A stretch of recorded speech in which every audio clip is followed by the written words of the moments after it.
Kyle Shanahan's offense looked far and away much, much better than anything that the Bears could do on the other side.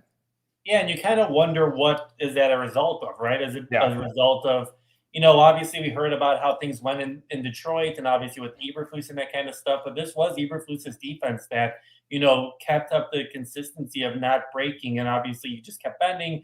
There was a great red zone defense. Sure, they gave up some plays, but they came up with stops. But, yesterday, that first drive, like, what was it, 5 plays, 70 yards? That was easy as heck. Like, you couldn't have drawn it better.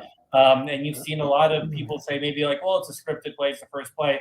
They punted on the second drive. Maybe you got some momentum. No, like the rest of the first half was just brutal. And it's like, I feel like it's hard to kind of put it all on the defense when it's like, well, when you can't pick up a first down in the first half, like you have to continue to go out there. Yeah. You're asking a lot. And at some point, you keep like carrying the load all season. At some point, if you're a player, you're just like, man, like how much longer can I keep doing this? And I'm not saying that, the Bears defense like gave up by any means, but it is an emotional toll of just having to always carry the load and keep this team in it enough where they can maybe make a comeback in the second half, because that's pretty much what happened over the past 3 or 4 games.